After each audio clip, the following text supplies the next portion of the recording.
Okay.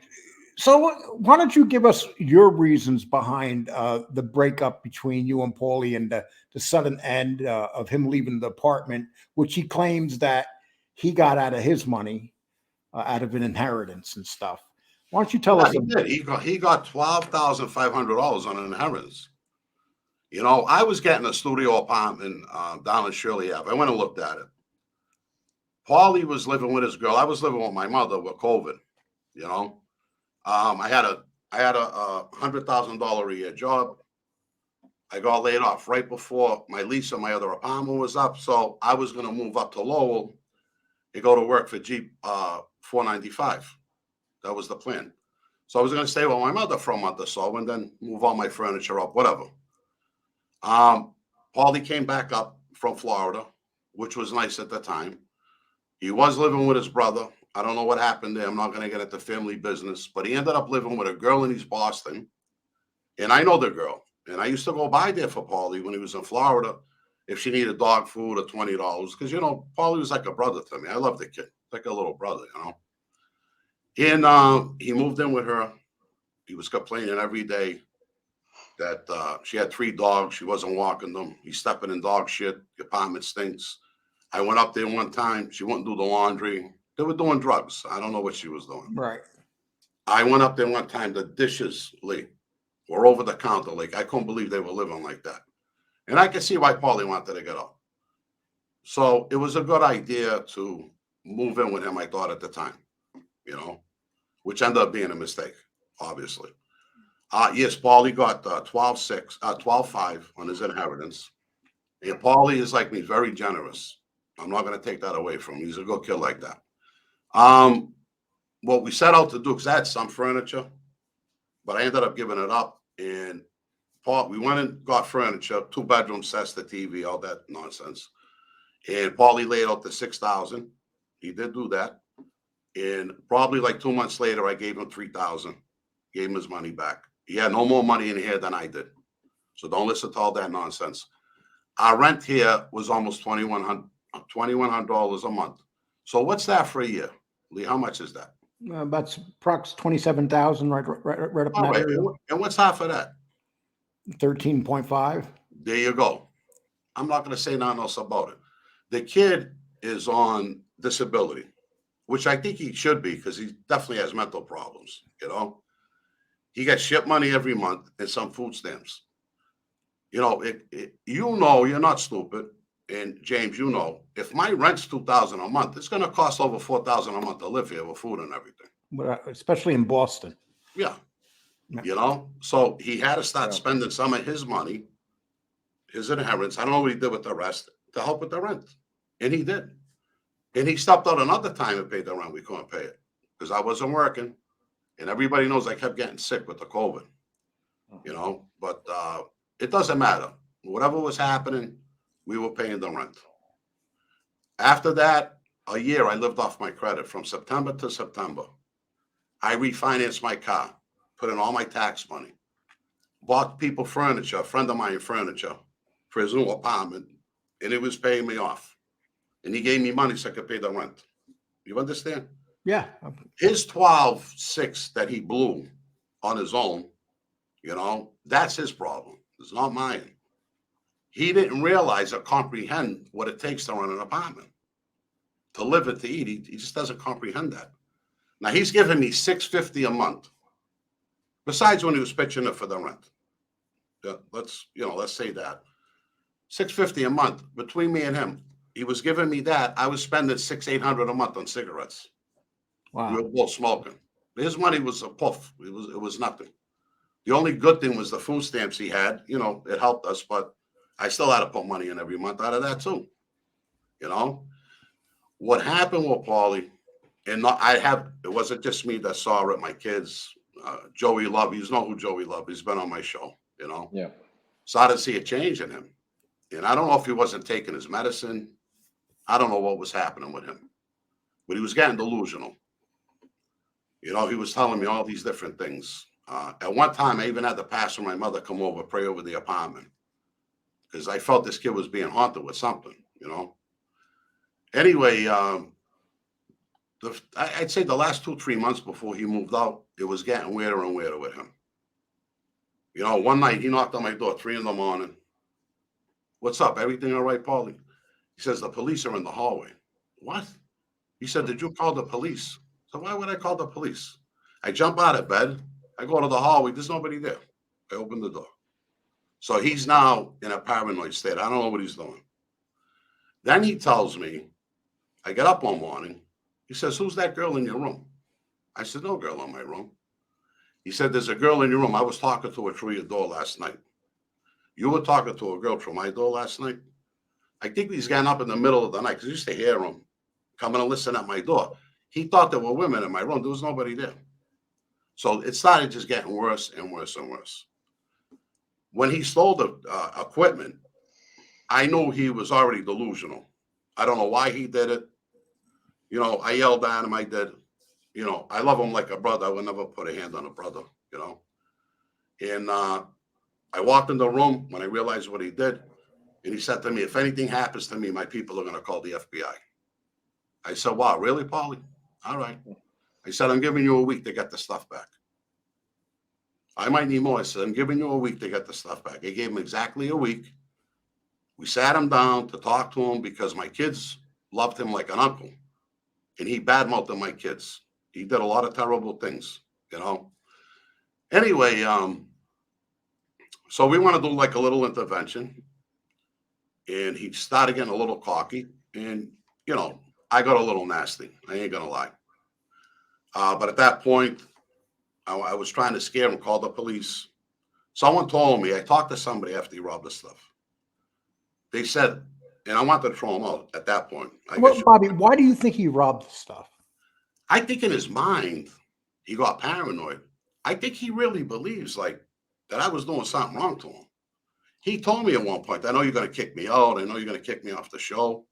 You know, he didn't like my cousin Kim being the producer and doing what she was doing. He was hot and cold with her. You know, and he's just, this is, all these things are in his mind. He says, I know you're going to kick me out. Kick you out? What are you talking about? Why would I kick him out? But anyway, let's get back to something else. Okay. A paralegal I know, I talked to them. They said, Bob, he's on the lease.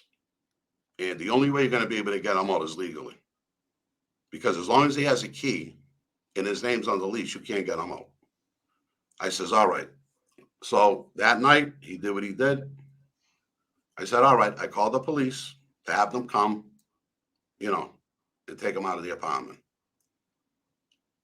They were here for an hour, going back and forth. They saw the way he was acting, you know, playing with his phone. And he looked like he was on something. Not that he was. I'm not saying he was. I think he wasn't taking his medicine, to be honest with you. Right. That's what I think it was. You know, I'm not going to bring false accusations against anybody. I've never seen Paulie do a drug besides marijuana. I've never seen it in all the years I knew him. So I do have to say that. Other people come to me and told me he was doing drugs, but I didn't see it and I want to listen. You know, you love somebody, you want to look over things too. But it was getting weirder and weirder. And I said, I got to get rid of this kid at this point. He robbed me. Yeah. I bought 90% of that stuff, Lee. Lights, screens, laptops. That was all mine. Cameras.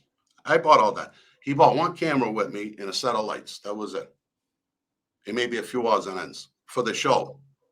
That was it. But I told him when we moved in, I said, Paulie, you know what? I said, we're doing this together. He's helping me, you know. And I said, Paulie, what we'll do, if the show does like 2, 3, 4,000, we'll put it towards all the bills. And we'll keep our own money. Yeah, that's a great idea. I was only doing that because he was living here with me. You know? The show wasn't making any money. In 2 months, we made a little over 1,000. The rest of it, 200, 300. Right. That had to go to bills. He didn't understand it, couldn't comprehend it. He thought like I was robbing him.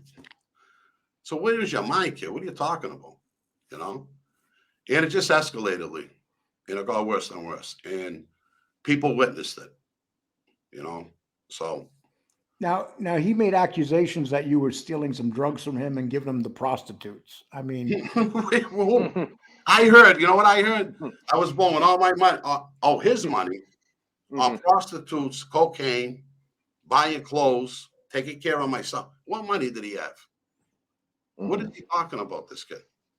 He really thought there were women in my room all the time. I think he was getting up in the middle of the night and listening at my door, because he told me that he talked to the girl through the door, that I was lying to him. She must have left early, he said. No one in the room. So this is what this kid was going through. Well, he was making accusations like 18, 19-year-old hookers and let me tell you something. First of all, I wouldn't even go with a hooker. I don't have to. That's number one. Okay? The Bible says the bed of a harlot is the gateway to hell. The last thing I would do is sleep with somebody and pay somebody to sleep with them. You know, I don't need to do that. I think you know that, you know. But these are all stupid, crazy stories. He's trying to ruin my ministry.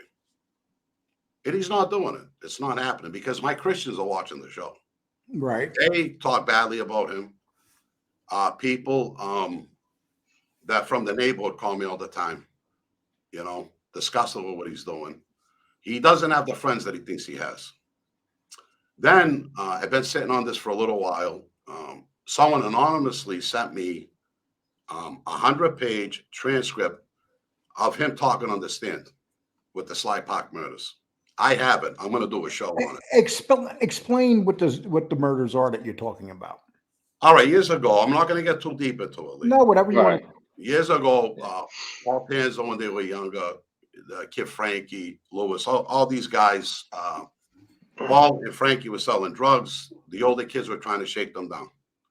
I guess a few weeks before the murders, I guess Paulie got slapped around. That's what I heard.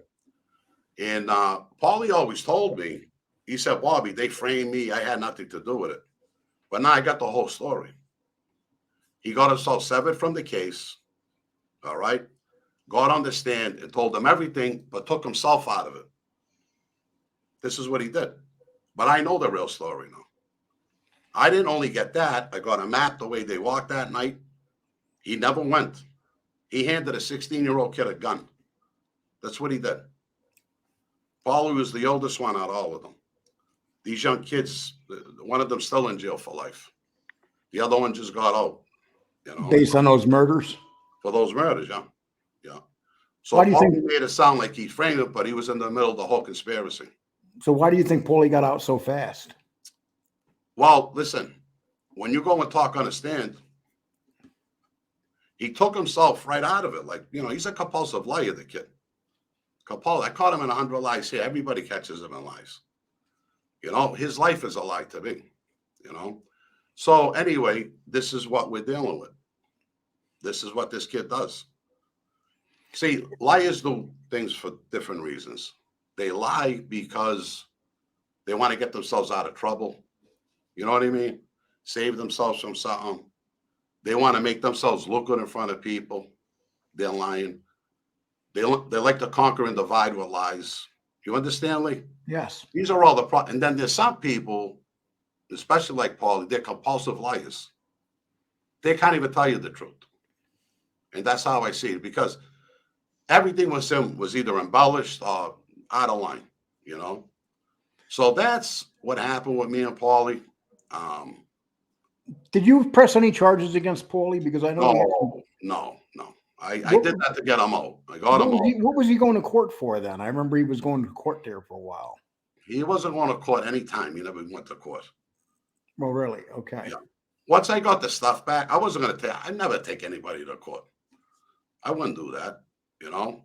So now, maybe a month after, 2 or 3 weeks later, I realized I got insurance in the apartment. So I filed everything I had to do. But what happened, he's a co-occupant. So the insurance company won't pay me. So like if I lived in your house, Lee, right? And I sold something, how the court gonna know it wasn't mine in the first place? You know what I mean? So that's what happened with that. But I would have never taken him to court. He knows that. I just wanted to shake him up with it a little. That's all. Okay. And if Paulie's watching you right now, what would you like to say to him? Because he's going to watch this. Listen, I got nothing to say to him. after this last episode when I'm all right, because I was all forgiven. I could care less, all his lies that he talks. No, there's never be nothing between me and him again. I don't hate anybody in this world, but there's some people you just gotta push to the side. You know what I mean? No, I Don't definitely want know. nothing to do with them. Yeah. Well, I appreciate you answering those questions because but one thing I've learned on YouTube, we all go through a lot, and a lot of times things people say on here is not true. Lee, And they did it to you. They did it to my other friends. They do it yes. at Sammy. They do it to Mike. Everybody's under criticism. You got a kid like Amari that he's very suspicious because I got a few articles on him. And I'm actually the one, and he knows that blew him up because I had the tape. He's not stupid, He's only using Paulie to get to me. That's all he's trying to do because he knows Paulie isn't relevant. Paulie's nothing. All Paulie was on the street was a drug dealer. I loved him. He was around me. He did everything I told him to do. But thank God he never murdered or anything for me because I probably would have been in jail myself, So that's all I have to say about Paulie. I really don't want to discuss it anymore. If people want to believe this nonsense that's spurting out of his mouth, well, let them believe it. But Paulie really believed there were people in my room. You know what happened? I got up one morning because I heard the whole thing. What thing? What are you talking about? I heard you and Billy Stacks talking on the phone with two girls, and they were telling you to come in the room and, I don't beat them up, whatever. I said, what are you talking about, Paulie? He picked it up on his TV, he said. The audio on his TV. I said, Paul, I don't know what you're talking about. What do? I pick up the phone. I call Billy Stacks in front of him. I said, do you know anything about a conversation? He said, Bob, I don't know what you're talking about. And that was it. I really like Billy until this bullshit what Paulie's doing right now. But see what Paulie does. He'll call somebody. He'll call, not say you in particular, but Stacks was a friend of ours, been over the house, did the show. God knows the stuff that he feeds these people. And if they're gullible enough to believe it, then let them believe it, But yeah, I'm surprised at Stacks. I got to be honest with you. But I really don't care. Paulie can come on and say whatever he wants. I really don't care. It's all nonsense, Paul. It really is. Okay, well, I appreciate that. And we're going to, James wants to go to some other areas with you. Yeah. And because you got some stuff going on. James, why don't you take it? Yeah. So I wanted to talk to you about a book. So, Bobby, you wrote a book and it got published a few months back called From Capo to Christian, the life of Bobby Luisi. Yeah. And so, I found that it was an interesting story. I know it covered your life and then, with you growing up in the North End, your relationship with your father, life on the street, and, you changing your life by accepting Christ. And then the book ends with you being sentenced to prison. And then I believe there's a second follow-up book underway, correct? Yeah. But like I said, I'm so busy with everything else, James, because even my manager's waiting for the second part. Mm-hmm. But From Capital Kiss is doing very well. Really, it's really a gangster book. You read it. Yeah. The Christian stuff comes at the end. And I mentioned things that happen. Yep. Things that I saw, things that happened to me. It's all true. And it took a lot for me to put that out there. For people to read that and see something like that. And what I went through. A lot of people will never talk about this, but I did it. I put it out. That's what I felt to do, that I had to do. And Bobby, are you a member of a church that is your stuff done basically online? Oh, I can see myself up there right now. Yeah. No, my mother's started a church in East Boston. And my good friend of mine, Pastor Lewis, ended up taking it over. His mother and my mother, we're all close like family, I went the wrong way. Lewis took over the church. So I was part of that church. When I was in Tennessee, I taught at the Faith Keepers Ministry in Memphis. The pastor read my Christian book. He says, well, my name was Alonzo down there. He says, Alonzo, I want you to come and teach in my church. Every pastor that read it wanted me to come and teach in the church. It was a black church, all black, beautiful people in there. I loved it. But I was having problems with my marriage at that time with my second wife. Things weren't going right in some directions. So I just decided to back up on that. I had a radio show in Tennessee, and I was on Channel 6, the Christian station in Tennessee, for a little while, doing my teachings. I put some of them up. They're up on my new show under Alonzo, but I put them up, But now this book, From Copper to Christian, it's mostly a gangster book, with some of the things I went through. Right now, it's going to be turned into a script, a movie script. So they're doing that right now. So that's in process. I have another book coming out, Four to the Floor, the Bobby Luisi story. Now, this is being written by Emily Sweeney, who's one of the top reporters of the Boston Globe. The Boston Globe is a big paper. Right. Yep. And she's the head with the mafia and all of that. So we're doing that book together. I think it's going to be out. It has to be in a June. We got a deadline because we got a publisher. And that got to be in a June, and we're going to try to have it out by October. So there'll be another book coming out. Now that's a straight gangster book. There's no God, there's nothing in there. This is about the war in the 90s. Oh, okay. Yeah, no one really wrote a book about this, And I got a lot of my old friends talking with her too about it that went through the war with me on both sides, So. And Bobby, why was it necessary for you to go from Boston to Philadelphia to get made? All right, what happened? I had a big crew. I'm making a lot of money. The drugs, I got a big loan shark business. I had a problem with one of the couples in the family. See, what it is that in any family, even in New York, they used to pass the name around even to the other families. Yep. If somebody came up with an accusation against you, they'd have to prove it, number one. And that even a little accusation, you're not going to get made. I knew I wasn't getting made in Boston. But now I got one of the strongest crews on the street. I got all this money out there. The old timers were starting to come home from the Patriarca family. So I ended up, it's going to end up being another war. It was going to continue. I just, let me say it like that. I had a friend of mine, the Frenchman from Rhode Island, Jerry Quamet, and he sent someone up from New York, Giggsy, to talk to me. Giggsy's guy was a capo in the Gambino family. And he went to talk to Pete Gotti. And Pete told him, he says, I can't help Bobby because of commission rules. There's a family up there, and they don't do that. They don't cross boundaries like that unless there's permission, Although the Gotti family, because that's what it was called when they were introduced. The Genovese are up in Massachusetts. They've been there forever, Yep, in Springfield area, right? Yeah, the Gambinos are down there, in Connecticut and whatever. There are all the families around down there. But they usually stay out of Boston and our neighborhoods. They really can't come up there, out of respect. Yeah. We're a little family, but, still, there's rules. So Pete followed those rules. I had a good friend of mine, Frank Rossi, that was in jail with Ralph Natale, knew him very well.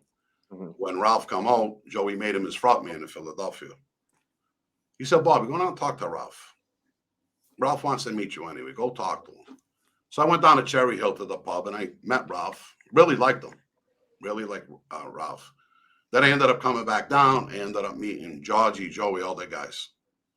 Great bunch of guys, Now, Joey, he was in a worse position than I was. Joey Merlino? Merlino. Okay. He took that family over by force. We all know that, My situation, I was more or less the last man standing. Yeah. With a strong crew. So it was just easy for me to do what I did. If the Patriarchas were strong, I would have never been able to do that. Take another family into the city.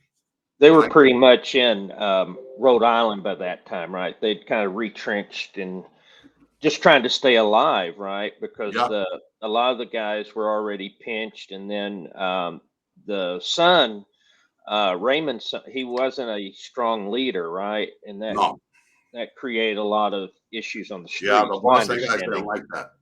Yeah. See, let me tell you, if the Boston guys didn't go away, I would have never did what I did. Right. The other guy, I would have been with them all. I had a good name with them. My father was with them. I mean, I would have never went against them. The Boston guys. The Rhode Island guys, I didn't care. Right. My best friends till today, he's a capo. He was a capo. He did prison time. He's just relaxing. He don't want to know nothing. Right. He's the Right. one that proposed me in the family. Hmm. You know, he kind of got upset with me because I did what I did. Sure. You know, he's like a brother. He's like a big brother to me. You know what I'm Yeah. saying? He's a mentor to me at the time. I really looked up to him. I still do till today. I'm gonna lie to you. Good. Good. But I felt I had to do what I had to do. Sure. You know what I mean? Well, you needed, but you needed to have some sort of backing, right? I mean, right. Well, I guess the North End was pretty much no man's land at that no, point. I was there with my crew and not that. Nobody else was in there. Right. That's why I I'm was saying you're the only ones there. No, you But have to understand the psychology on the street. This is why I did it. They respect May guys. Mhm. May guys keep the law and order. Yeah. Okay. So I wanted to straighten myself out and my crew. Mhm. And that's what I ended up doing. And that's what I did. How many members of your crew wind up getting made beside you? I made 7 guys. Okay. Yeah. There was going to be more. There was going to be a lot more, but I got pinched, you know. But How many associates were with you or ran with the 7 of you or 8, I guess? well, with all the guys, and I had a lot of Irish friends, those crews too. They were using my name for different things. They were making me money. Right. The associates and everything, with all my guys there might have been like 100. Yeah. Not that they were serious guys that were involved, but they're making us money. Mhm. Maybe more because of the drugs. I don't know. But And we were pretty powerful. And Bobby, I'm gonna ask you a question. I don't really like to ask family questions, but this is one that I think I have to ask because it's something that I hear from a lot of people. Yeah. And a lot of people say that when your dad was killed, and Yeah. people realize he was killed in the restaurant there, him and your brother and 2 other people, 4 people died there, Mhm. and it was a horrible shooting. And a lot of people say that you seem like you really don't care about his death. You're kind of cold about it. I am cold about it. Well, I'll tell you the truth about that. I am. I felt bad when my brother and my cousin got killed in there, Mhm. you know, but the relationship I had with my father, I don't think we ever really bonded, you know. Mm. Don't get me wrong, I love my father. I still do. But Yeah. I don't think we ever really bonded like father and son should have, you know. eh, But that's another thing, Lee. Let people think what they want to think. right. Well, I you got know, no concern that's the about thing that happened in your family.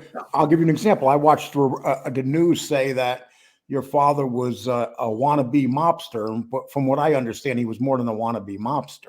My father was running the neighborhoods, believe me. Yeah, yeah. I But that I was, kept, yeah, I that was the kept my news. crew out of the neighborhoods. I was in Somerville, Medford, because my father was in the North End, so I didn't have to be in there. When my father got killed, I had to be in the North End to keep the stronghold for the family. You know what I I mean, mean? did you have any opportunity to save him when those guys walked in there? Did anybody call you and say that send help or anything like that? No, well, I'll tell you the story. That night that the beef happened in the Victoria and Vinny and Damien beat the kid up, Vinny came to me. I says, "All right, Vinny, you know." So this, I'm sorry. So just for the people that don't understand, this whole thing started because a couple people from your father's crew beat up a couple people. Is that No. okay? My friends Right. beat up somebody in my father's crew. Okay. Okay. Now, what happened at that point? You know, my family on that side did they kill you in a minute? My brother, you know. I argued with my father that night that the beef happened.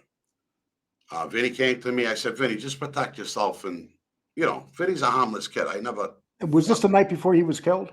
night before. Okay. All right. I call Vinny. My cousin Ricky calls me. Ricky says to me, "Bobby, let's just straighten this out." I said, "All right, Ricky." He said, "Tell them don't come in the North End until I straighten it out." I said, "All right, Ricky." So they go to the 99 restaurant in Charlestown, not to go in the North End till I told them to go in. By coincidence, my family walks in there. The 2 kids panic. they called me. First, they wanted me to come for lunch, but I had a meeting with someone. I couldn't go meet them for lunch. Then I get a phone call. Your father's here. They're all here. I said, did they see you? No. I said, pay the bill and go out the side door and just leave. And Vinny said, all right, Bobby. And that's what I thought happened. 15 minutes later, I got a call from one of my guys that just left there. He went to pick up my money from my father, and told me they were all shot. You know, it was terrible. Yeah. I felt terrible for my family. You know, it was a bad thing. But you know, Sam, we lived on the street. We were gangsters. This is what happens. You know, Mike Franchese tells a story about his father, Sonny, when there was a sit down over money. His father didn't defend him. And if they decided to kill Mike, he was going to get clear. You know the story. Yep. This is how the life is, my friend. There's no fathers. There's no brothers. You know? So just to clear that up, if they want to know about that story. And Did I order the murders? Absolutely not. And the two guys that did the shooting, whose crew were they part of? Well, Damien was running with Vinny, and Vinny was with me. Everybody knows that. Vinny came up when we used to have card games together and sell drugs together, whatever, cocaine. And so Vinny was always with me, always my friend. Love Vinny, you know. But I was doing more serious things, and Vinny was just working and doing different things. But that night, that thing flared up. Damien was with him. And, you know, it just got out of hand. So when my father came in, they saw him. Vinny called me, but Damien called his father. Mm. And your father was a very intimidating looking guy, I take it. Oh, my father? Yes. Oh, yeah. Yeah. Do you think if they seen those guys there, that they would have went at them? I don't know for sure. You know, because my father was laughing about it, I heard. He loved Vinny, you know, and he was kind of laughing over it. But kids were scared. I mean, come on. Forget my father, my brother roaming alone, you know. So, I mean, they were scared, the kids. So that's why when they take them out of the knot and straighten out the beef for my cousin Ricky. And it's very hard to get kill shots off like that. I mean, the fact that 4 people died like that quick. Well, he was right at the table, and my family didn't have any. This is a time my family went out with no guns. All right. Yeah. I never left the house without a gun, you know. Well, we're in war time, so I never left the house without a gun. So were you considered at war with your father's crew then? Your crew and his crew were... No, his crew were my brothers, my cousins. Yeah, right. The guys around him, they all loved me. No. There was just beefs of fathers and son not getting along with each other. That's all it was. I love my father. Maybe in some way he loved me, you know, but what happened, happened. There's nothing I can do. I didn't cry over it. You know what I did? I picked myself up, got my crew, went right in, start taking over. And did you have to deal with the Angulos at that time? No, they wouldn't have been around. There was nobody around. So they were gone at that point? Oh, yeah, they've been gone. So Whitey put it, this was after Whitey put them away, basically. Whitey and Stevie, yeah, they had the doghouse on Prince Street bugged. They told the FBI where to put the bug and gave them the scale of the whole place, and they went in one night. So there was a lot of people trying to get their feet in the ground in a very valuable spot. Well, let me tell you this. There were 4 factions during the war. Okay? 3 of the factions, when the feds came and picked them up for murder, drugs, all that, whatever. And me and my friends were left alone. You know, because we were enemies with them. We weren't dealing with them. They had their own whatever. You know, and then 2 of my friends are in prison now. My mentor's in prison. My friend Steven, we're like, you know, we're all together. And now I'm sitting out there. I got my crew, don't get me wrong, but my friends are in jail now. I got to make decisions. Some of the old timers came home. I had a few sit downs with them. You know, they were good. And, but still, you know, as powerful as I thought I was anyway, at the time, or the crews that I had, I still wasn't a main guy. And that's why I made the move. Yeah. And how come New York never got involved with that North End thing once it was that wide open? Well, let me ask you a question. Where do you live, Lee? You're Texas. out of state. I'm just saying Yeah. you're out of state. I lived in I lived in Boston. I lived in the area you're Okay. talking about, and I've lived in New York City, in Brooklyn. Well, let So, me tell you something. Let me ask you a question. Now, if I took 6 of my guys and I went to Brooklyn, you think I could take it over? well, they did get up to the Genovese family did go into Springfield and had no trouble. No, but that was an arrangement made with Patriarca a long time ago. Yeah. Right. They were pushing that way up before. You know, you got to realize that. And Raymond was part of the commission. And Raymond used to go to those meetings. Okay. Yeah. No one pushed. They love Raymond. Raymond was one of the most serious bosses in the country, if you really read about him and how New York respected him.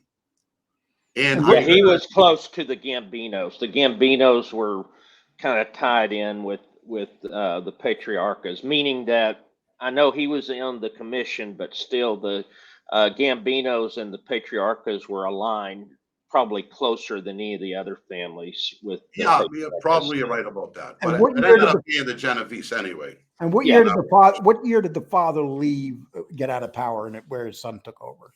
Well, he died in 85. Yeah. Then the son took over. Was he in power right up to the time he died? His Oh, father. of course. Yeah. Okay. Yeah. That's where the Raymond- problems were with the son when he got it. He just wasn't respected. Then I heard there was some issue with his, I don't know if it was a girlfriend or wife or saying that but he lost respect on the street, from my understanding. Yeah. Okay. No, listen, they knew the kid. Yeah. There were guys, these guys in Boston were serious guys. Without a doubt. Very, very serious guys. Now they're looking at this kid taking it over. And Boston didn't like it. Because originally the power was in Boston. Mm-hmm. Raymond's the one that lived in Rhode Island. When he became boss, his headquarters were down in Rhode Island. Yeah. You know, the office down there. So that's how, but Boston wanted it back. You know, when Jerry, before he got pinched, when the old man died, Jerry was up for the boss. Larry Bione, these are the old times that I grew up with. Yeah. And, who went away, who died. So. Well, I do know, like Teddy Venus he had a lot to do with in the combat zone, but in '84 he got pinched. Yeah, so a lot of that, guys did. so that was wide open. I mean, people don't realize that the combat zone had a massive amount of money going through it. Oh, it did. I mean, you had all these people coming in from the military. Those bars were all full. The Wise Guys had a joint on LaGrange Street. Yes. You know, the Naked Eye was with the Wise Guys. Yes. All those, the Slipper, all them were with the Wise Guys. But I also know that Teddy ran the Wise. I used to go into the Naked Eye, and I actually worked in the Naked Eye a couple of times. Yeah. And Teddy would send me there. So I know that Teddy had that type of connection with those people there. Right, he did. And my father was in the 70s on LaGrange Street, right around the corner. I think close to Chinatown, right? Yeah, down the street from Chinatown. Yeah. A lot of Chinatown has taken a lot of that over, I believe. Yeah, it's kind of grown. On the east side, they're just pushing up.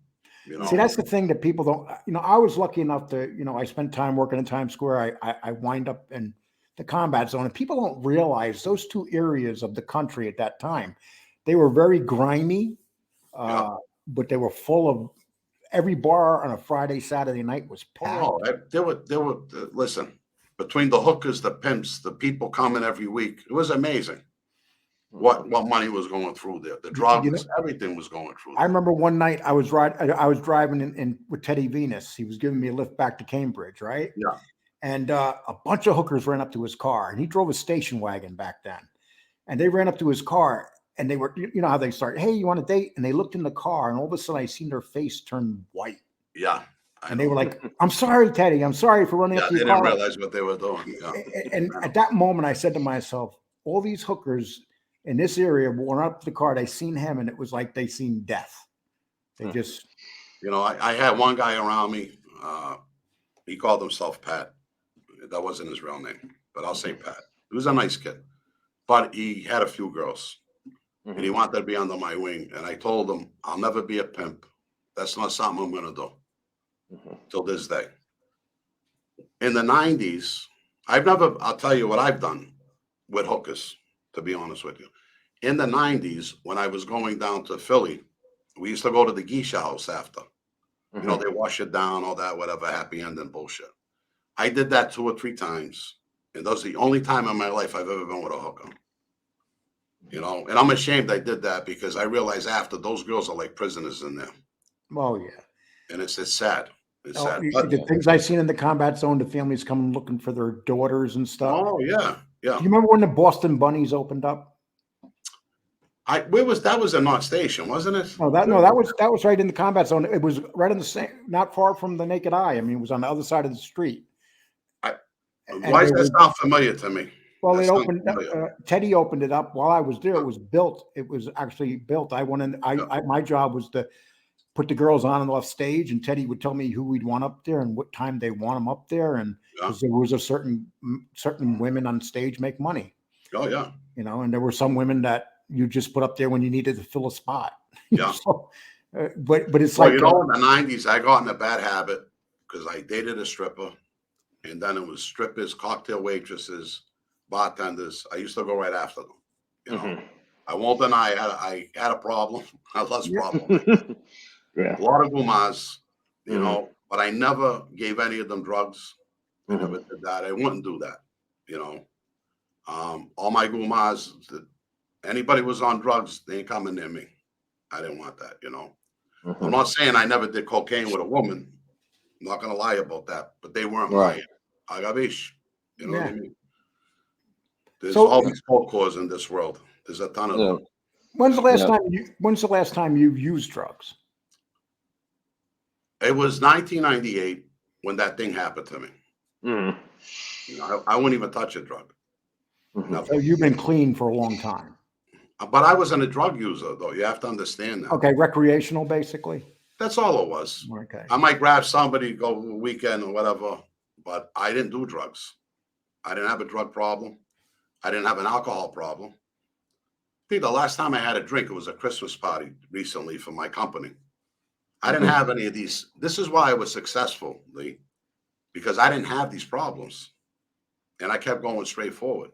And I didn't want, if my guys were going to do anything, I told you do that in the privacy of your own home and don't let me hear about it. You know?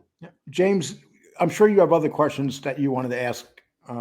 Yeah, no. I mean, I appreciate you, Bobby, coming on. You know, it's really, interesting to be able to learn about the history, and I think I've learned a lot tonight that I haven't heard you share, on other shows. And thank you for talking about some of these things. And one of the only questions I had was in the so what was the plan then with your, so you had the Luisi crew, and then you're there in Boston and under the Philly crime family, but how much autonomy did you have? Did you did you have to kick up to the boss? I'm assuming you did. Well, any capo in any family, why are they capos and why are they over a crew?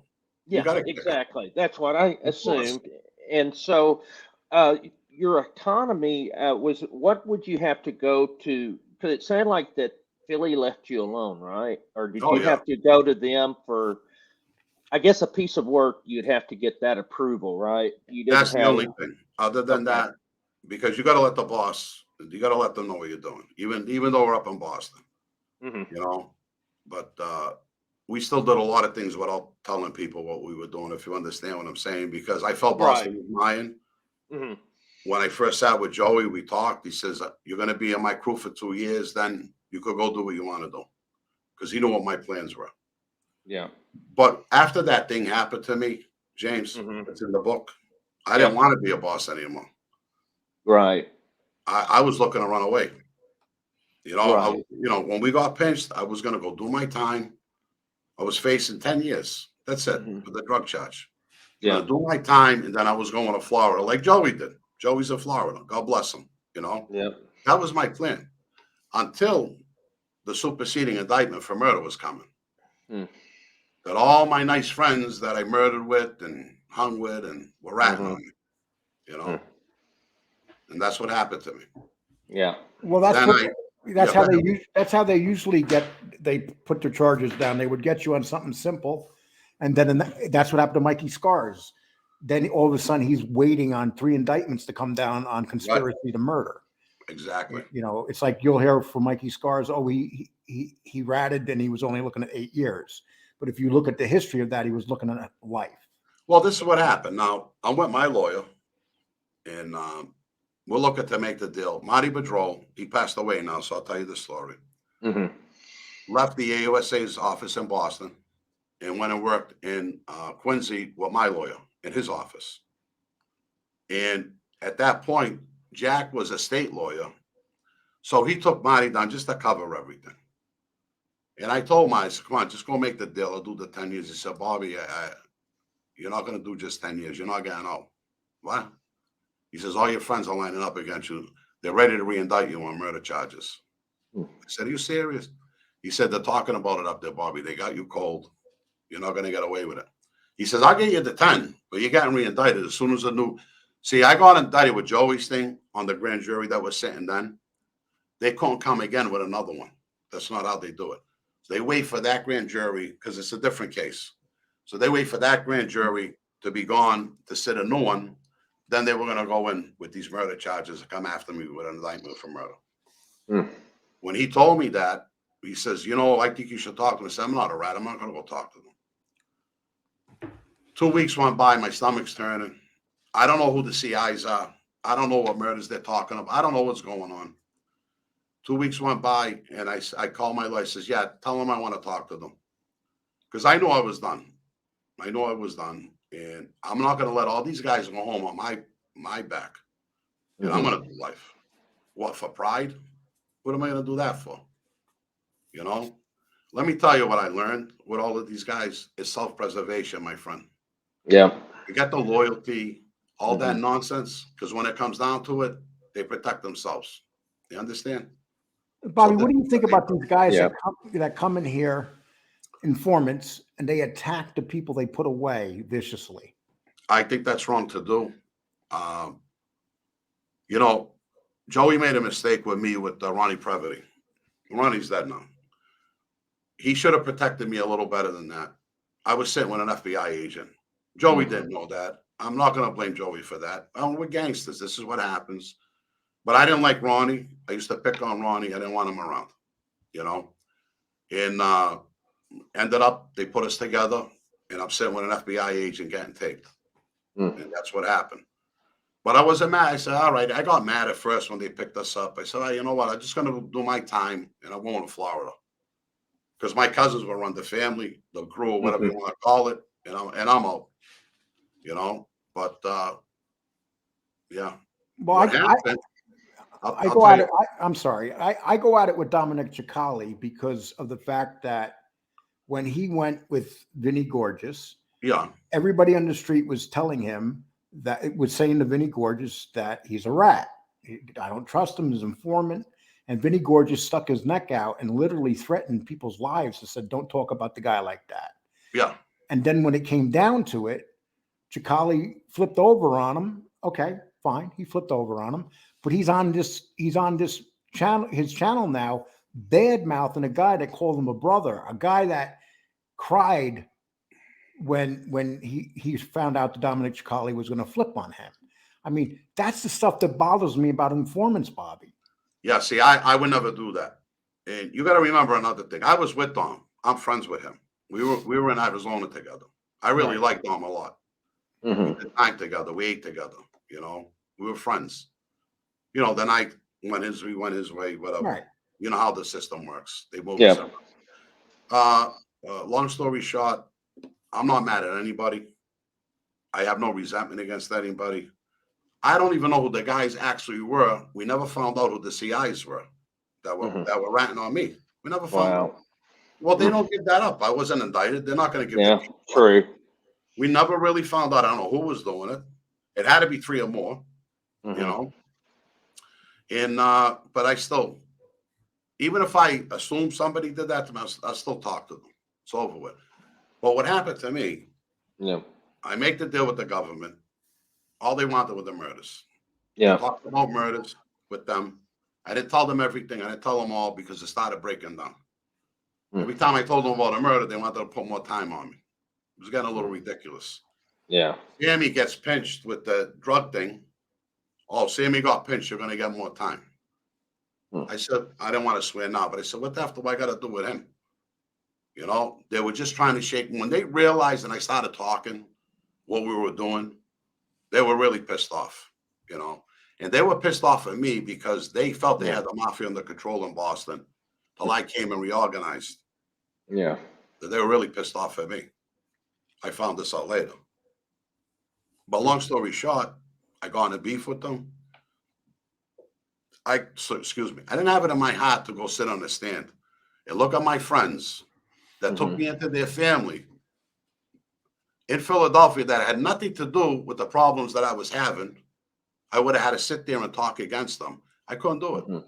Started fighting with the government. That was it. I couldn't do it. I recanted, right? I went to trial twice, James. The first time I got 20 years because they gave me the leadership role. See, they wanted Joey there and me there. They put us together and they separated the indictments. So Boston had me and Philly had him. Okay, so this is what was going on. Luckily, I fell through the cracks. I don't know if it was 2006. They changed the guidelines. And when we went back to trial, now Joey's the boss, which Joey can't get in trouble. He's already all done, you know. Right. He's already home. Joey's the boss, and I'm more or less an underling. That's how my lawyer brought it. You know, that Joey was my boss, not an underling, but he was my boss, Right. you know. And so what happened, they had to take off 4 points, or was it 2 points? I don't remember. But anyway, they took 47 months off. I remember that. So I went from 20 years to 15.8. Praise God. I lost the trial again, but 47 months came off. So that was good, you know. Yeah. There's not a guy on the street to say I ratted on him. When I first got picked up with my guys up here, I made deals for every one of them with the prosecutor. You know, they think they're lawyers did it. They didn't. That was one of the deals I made. Yeah. You know, these guys aren't murderers. They're, you know, they didn't do anything wrong. They're just, you know, doing things that I tell them and boom, back and forth. And they knew that, you know. So they made good deals for them. Yeah. You know, and that was part of it. It was like a Sammy Gravano deal. That's what I wanted. I was going to do 5 years, not give up my crew, but everything changed. They started bullshitting me. They thought they were. And that's when the beefs were starting. I had to go 6 times to status hearings to get out of that superseding indictment with those murders. But the judge let me out. Under the Rule 11E1C, if you look that up, if the prosecutor doesn't want to give you a 5K1 letter, you have the right to take your plea back. That's how I got out of my plea. So anybody that watches, that knows the law or the government law, don't know what I'm talking about. That's Did you never got a 5K1 then? No, You never got one. No, I never testified. Yeah, that's the only way you can get it is Yeah. to testify. Because I've seen them before, and what it basically shows is here's what the person cooperated, here's what they did, and here's our recommendation or whatever. Yeah. Yeah, but I didn't do anything. Right. So you wouldn't have one because you didn't ever testify. Yeah. That's right. So now they're blaming me for half a dozen murders. You know, I talked about some things, not everything. Like I said, there was only a few I talked about because every time I told them about a murder, they're coming back with more time. You know, and I just I got fed up with it. And like I said, I couldn't do it. I could not do it. How long did you end up spending in prison? 13 years, 9 months. 13. Yeah. So you spent about 85% of your sentence then. Yeah. It's actually like 86.5 or something. Yeah. They bullshit you with that 85. It's a little more. I did my math. So you were in Arizona and different places then. I was in Arizona. I was in I was in 8 different places because of fighting. Oh gosh. Things. Yeah. Oh, you even had some infractions while you were in prison. Yeah. But what happened when I won the appeal, it all goes away. Now it's a new case. So I got all my good time back. That was that's good. And then Yeah. at that point, I settled down. Mhm. I was a GED teacher. I taught a Okay. theology class there. I put a class and a curriculum together for the guys that were going home because Mhm. I'm a builder. That's what I did for my profession. Right. And they bought me all the tools, framing squares, everything I needed, and I started teaching the guys. This way, when they got home, they'd have a shot with a construction company anyway. Right. At least have a trade or Yeah, something. Yeah. yeah. So I That really makes got sense. involved with the teaching. I loved it. No, that's good. Yeah. No, it's good stuff. Yeah. Well, Bobby, So we've been thank going you. about an hour now, and I don't Oh, like to make these much longer than that. So, James, if you have one question more, No, I just appreciate you coming on. I mean, we just wanted to, a couple of things here. Your side of the story, regarding Polly. We just felt it's fair for both sides to get their story. People are going to make their decision, whatever they want to think or whatever, and that's up to them. But we just think it's fair that both sides get their story out there, and I appreciate you doing that. yeah. I just don't think it's right to have just one side out there, and then people can I, make their decision. I understand you're asking me this, but I didn't come on to do that or clear my name because I could care less what these people think. right? No, And we no, only I spent understand. 15 Make minutes sure talking that's in about the show so they could hear that. it. Yeah. Yes. It- Yeah. They'll, listen, what this kid's doing is wrong. Hmm. It's all lies and embellishments, and this is what he does. He does this all the time. This kid's no good, Right. So anybody that chooses to believe him, or Mhm. anybody like MRE or anybody else wants to go along with him with this Right. nonsense, Right. you'll end up paying the price on it. And Right. on top of it, and I didn't want to bring this out, but he's an informant. There's no way around it. I got the paperwork. Yeah. Well, a lot of people have been saying that about him, but they haven't been able to prove it. Oh, I got the paperwork. I got Uh, 100 pages on plus on who? on the Polly. Snipe Park murders. Okay, so I got Paulie's testimony. right. So, Well, that sounds like a show you're going to do. oh, I'm doing that. Now, it's not going to come Yeah. out right away. I'm not rushing to do it, Yeah. No, I but, understand. but it's going to be done. I Yeah. still got a But lot of things I got on my plate that I got to finish. And before you leave, Paulie, is there anything like you'd like to tell people that you're doing? Bobby. Yeah, Bobby. Oh, you call me What- Paulie again. My God, I call Paulie Bobby. I'm telling you, You you got- know, when you're 62 years old, your mind starts doing weird things. You're a little stonad. That's all right, Yeah, though. oh All man. right. So, Bobby, is there something that you'd like to say that you're going to be doing that you want to tell people about? Yeah, probably coming up in the next month or so, I will be doing interviews again. I did the Derek Duvall show last month. I'll be Mhm. doing on different people want to interview me now over all this nonsense. This is why I haven't been doing them. Like I said, I'm not coming on here. I come on here because I've been on your show before, Lee. James, Yeah. I mean, these are good people, but Thank I you. didn't come here to defend myself. I'll tell you Right. that. I don't have to. So Right. if there was something that I was concerned about that he was saying, then it would be different. But it's nonsense and lies. So I can't care less.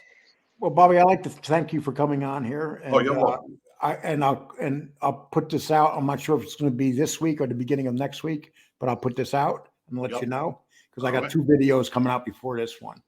All But right. I do appreciate you coming by and thank you for telling us your side and sharing that other stuff with us. Yeah. And James, so we're off here now, right? I'm gonna end this right now. People, please sub to the channel if you haven't.